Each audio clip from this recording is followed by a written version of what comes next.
Some reports have said that it's possible Japanese automaker Nissan has just about a year to survive. They have a lot of debt. They have dwindling profits and cash. Nissan is in panic mode, looking for somebody to save them. Profits fell 90% in the first half of 2024 from the same period the year prior. To ensure its survival, it is seeking an anchor investor.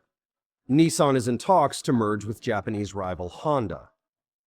A tie-up with Honda would be better than almost any other OEM that I can think of. This is bigger than a merger between two companies that have to be Japanese. This is the end of an era, in a sense, where the Japanese find themselves under attack from an emergent and ascending Chinese auto industry. Nissan's crisis is a dramatic reversal of the far healthier results seen at the end of the company's 2023 fiscal year. It has cut production, jobs, and executive salaries. Its problems aren't US specific. It's challenged in China, Europe, and emerging markets. Long overshadowed by Japan's leading names, it in recent years has suffered blow after blow. A long-time alliance with another automaker is strained. A once admired former CEO is an international fugitive. Once a leader in EVs, Nissan has been eclipsed. So some of its electric vehicles that were pioneers got old and were not competitive enough. And then the Chinese arrive and change everything. A new partnership with another automaker, even a Chinese one, might be its best shot. These are desperate measures that demonstrate that they were not prepared for this new reality after pandemic and after the semiconductor shortage, which put the Chinese car makers almost at the top. While the global auto industry's total sales grew by 2% in the first half of 2024, Nissan's fell by 1.6%. The company blamed its drop in operating income on fewer sales, greater sales incentives, and inflation. It's been struggling in the market. It's been struggling at home. It doesn't have the right product lineup. There are so many warning signs, so many red flags around Nissan.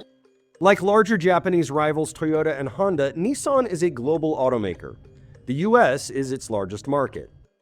Lately, China has yielded the biggest losses. In the first half of fiscal 2024, sales fell by more than 5%. From January to October of that year, that number was 10%.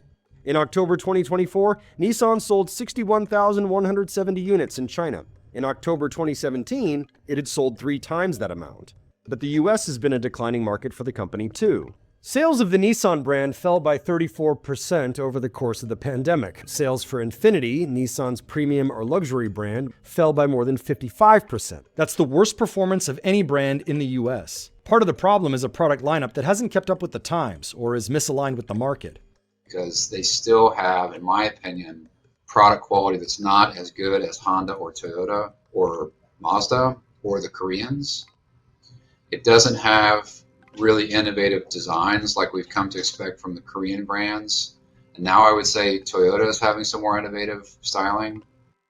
And it doesn't have the dealer network in the US where there's a lot of loyalty and trust and love that exists between the dealers and Nissan corporate. Nissan plans to discontinue its Titan full-size pickup in North America. Pickups are a huge market and tend to be profitable. A recent attempt at a comeback for Infiniti, a large SUV, was priced too high. They've got a product that came out that dealers were excited about at first, and then they feel like it's overpriced. There's a lot of products you can buy for $100,000. You can buy a Range Rover for $100,000, or a Land Rover. You can buy, an Escalade. You can buy BMW. You can buy a Mercedes. There's a lot, and I don't think the Infiniti brand stands in the consumer's mind at the same level as those. This is hardly the first time Nissan has been in trouble. Its last brush led to an alliance with French maker Renault in 1998, to which smaller Japanese maker Mitsubishi was later added. The following revival largely took place under the leadership of former CEO Carlos Ghosn, a Lebanese-Brazilian outsider. Ghosn became something of a legend in Japan before a spectacular downfall that ended with him escaping house arrest in a musical equipment case. Former Nissan chairman Carlos Ghosn had been under house arrest in Japan. Ghosn is no longer under house arrest. He's landed in Lebanon. Nissan was still reeling from this episode in the years leading up to the COVID-19 pandemic. Nissan was struggling before the pandemic hit, that there was a lot of supply out there in the marketplace back then. If you look at the history of Nissan, it's always been the number 3 Japanese brand. Toyota, Honda, Nissan. Nissan's always been kind of the third, the Japanese stepchild in a way. Renault would later reduce its stake in Nissan from 43% to 15%. Yes, it's still an alliance. There are still partners, but as the word says, it's an alliance. So it's not a marriage. They are somehow together but separate. It worked under Carlos Ghosn because he was the only one who could make the Japanese French people work together, and probably it was also one of the reasons why he was sent out of the company, because he was trying to merge these companies. The COVID years brought shortages, chips, raw materials, and of course, vehicles. Suddenly, every automaker was able to sell every vehicle it had for a strong price and a strong profit. And then in the words of Warren Buffett, when the tide went out, you could see who was swimming naked. In fiscal year 2023, Nissan sold 794,000 units in China. In its original 2024 forecast, the company estimated a 3% decline, but it revised its forecast down another 10%.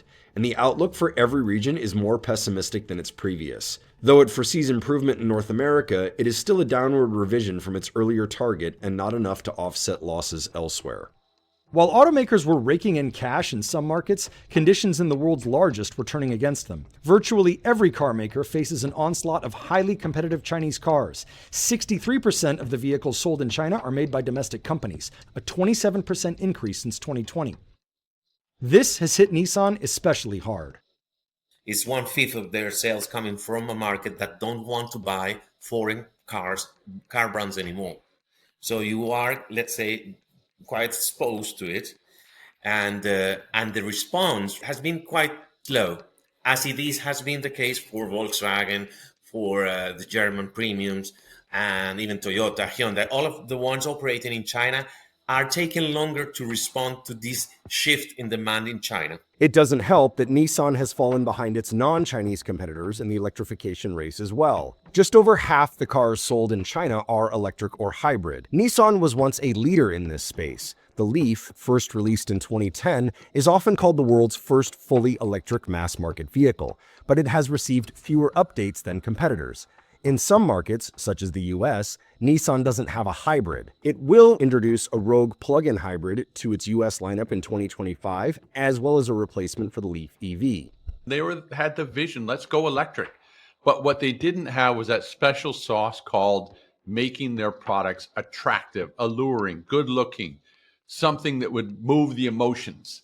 This is what Tesla nailed, and this is what more Chinese automakers are getting on.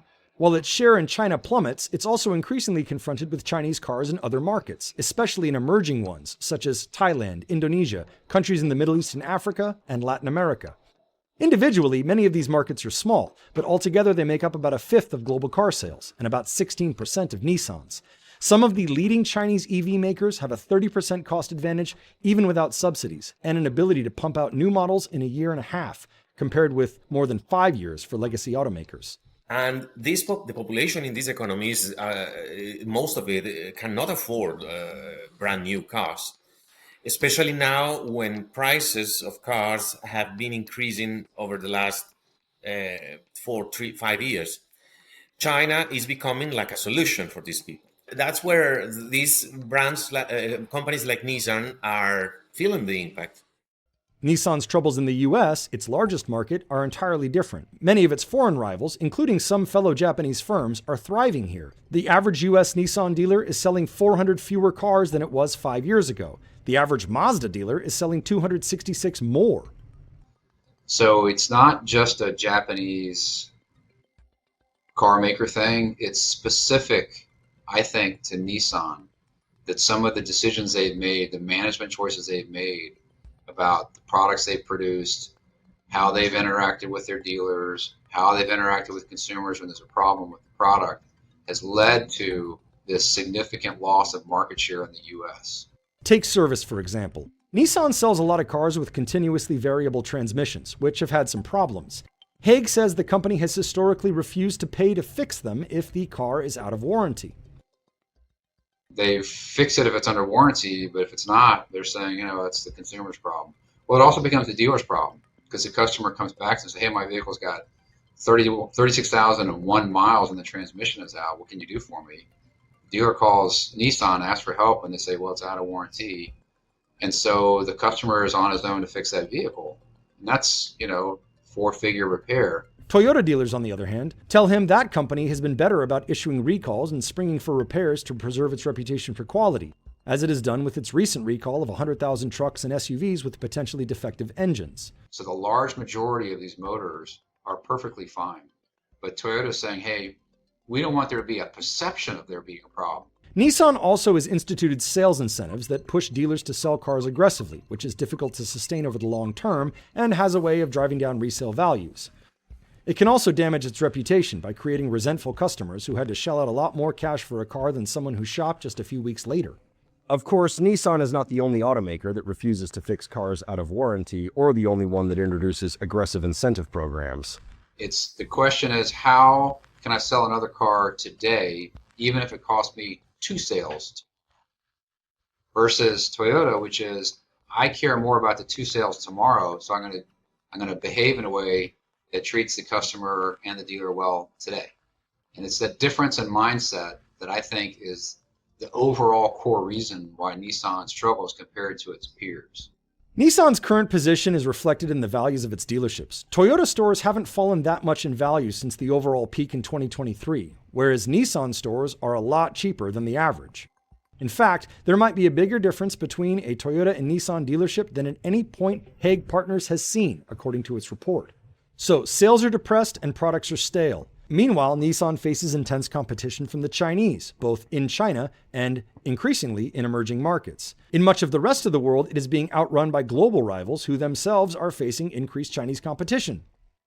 At the end of the second quarter 2024, Nissan said it would slash global production by 20% and cut 9,000 jobs, about 7% of its workforce. CEO Makoto Uchida gave up 50% of his salary starting in November 2024. Other executive committee members are expected to follow, though details are unclear. It is also shuffling executives. CFO Stephen Ma will now oversee the China business. America's boss Jeremy Papin will become the new global CFO. Christian Mounier will take on the Americas. Nissan declined CNBC's request for an interview.